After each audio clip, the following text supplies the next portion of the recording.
Panorama group, जो सोचता है वो करता है।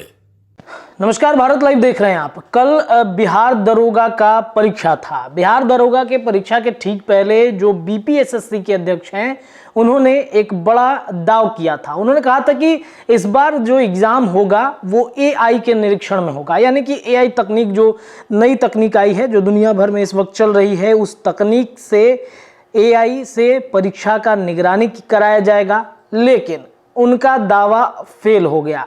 दरअसल बिहार दरोगा का परीक्षा ऐसा कभी हुआ ही नहीं जिसमें प्रश्न पत्र वायरल ना हो जाए।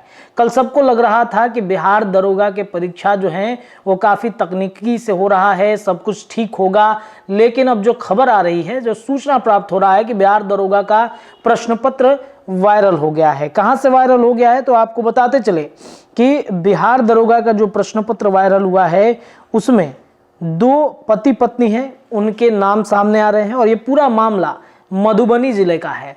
आपको बताएं कि बिहार पुलिस अपर सेवा आयोग द्वारा रविवार को ली गई पुलिस अवर निरीक्षण पद की परीक्षा का प्रश्न पत्र और आंसर शीट रविवार से वायरल हो गया। दोनों शिफ्ट के वायरल प्रश्न पत्र और आंसर को परीक्षार्थियों ने सही बताया है। हालांकि हम इसकी खबर की पुष्टि नहीं करते हैं। जब तक आयोग की तरफ से कुछ ना आ जाए, जब तक आयोग कुछ बता ना दे, तब तक हम इस पे मुहर नहीं लगा सकते हैं। लेकिन जो परीक्षार्थी हैं, जो जिन्होंने परीक्षा देकर जो वापस आए हैं, उनके अनुसार जो वही प्रश्न पूछे गए हैं जो वायरल हो रहे हैं। आपको बता दें, परीक्षा हॉल में प्रश्न पत्र बाहर ले जाने की भी अनुमति नहीं थी। प्रश्न पत्र और आंसर वायरल होने पर परीक्षार्थियों में आक्रोश है। बता दें आपको कि 1275 पदों के लिए यह वैकेंसी निकाली गई थी। भर्ती परीक्षा सुबह 10 बजे से 12 बजे तक और दोपहर 2:30 बजे से 4:30 बजे तक ली गई। अभ्यर्थियों को एग्जाम शुरू होने से 1.5 घंटे पहले अपने अपने सेंटर पर रिपोर्ट करनी थी। ये मामला बिहार पुलिस अवर सेवा आयोग द्वारा आयोजित पुलिस अवर निरीक्षण पद की परीक्षा में रविवार को आरएनएन कॉलेज पंडौल सेंटर से प्रश्न पत्र लीक करने की बात सामने आई है। सूत्रों से मिली जानकारी के अनुसार बेनीपट्टी के रहने वाली रितु कुमारी का सेंटर आरएन कॉलेज में था। परीक्षा केंद्र पर उसके साथ उसका पति संजीव कुमार भी आया था। द्वितीय पाली में जैमर में तकनीकी खराबी आ गई। किसी कारण रितु ने मोबाइल के माध्यम से प्रश्न पत्र को अपने पति संजीव को भेज दिया। फिर संजीव बाहर से प्रश्न को सॉल्व कर अपने पति को बता रहा था, पत्नी को बता रहा था। सेंटर पर जांच के दौरान अभ्यर्थियों को पकड़ लिया गया।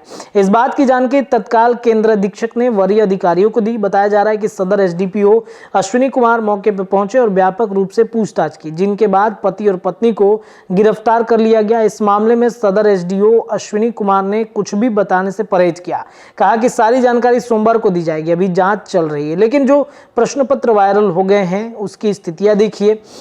इधर प्रारंभिक परीक्षा में 85% यानी 5.61 लाख अभ्यर्थियों ने भाग लिया है। बिहार पुलिस अवर सेवा आयोग के ओएसडी ने बताया कि परीक्षा में कुल 9 अभ्यर्थियों को कदाचार के आरोप में निष्कासित किया गया। इनमें 3 अभ्यर्थियों ओएमआर पत्र लेकर ही चले गए। कुछ लोगों को चीट के साथ नकल करते पकड़ा गया है। पहली पाली में भागलपुर, गया, जहानाबाद, अरवल, हाजीपुर में एक, दूसरी पाली में मुजफ्फरपुर, मधुबनी, सिवान और मधेपुरा से एक अभ्यर्थियों को परीक्षा से निष्कासित किया गया है। कुल 613 केंद्र बनाए गए थे 38 जिलों में, जिसमें 6 लाख से ज्यादा अभ्यर्थियों ने आवेदन दिया। प्रश्न पत्र वायरल होने के सवाल पर उन्होंने कहा कि इसकी जानकारी उनको नहीं है। लेकिन दोनों शिफ्ट के प्रश्न पत्र और आंसर जो हैं वो वायरल हो चुके हैं एआई तकनीक के माध्यम से। और जो दावे बीपीएसएससी के आयोग के द्वारा किया जा रहा था कि निगरानी के साथ प्रश्न पत्र और जो आंसर शीट है वो रखा गया है, बावजूद इसके इस तरीके से प्रश्न पत्र वायरल होने के बाद बीपीएसएससी एक बार फिर से कटघरे में आ गया है। हालांकि पति पत्नी का नाम सामने आने के बाद प्रशासन थोड़ा चुस्ती और दुस्ती जो है वो दिखा रहा है। ऐसे में क्या कुछ फैसला होता है उस पर निगाहें रहेंगी। जो भी अपडेट होगा हम आपको बताएंगे। फिलहाल इस खबर में इतना ही। देखते रहिए भारत लाइव। धन्यवाद। अगर ये वीडियो पसंद आई और वह बिहार के राजनीति और बिहारियत से सरोकार रखेनी तो सब्सक्राइब बटन दबा के चैनल के सब्सक्राइब कर ली।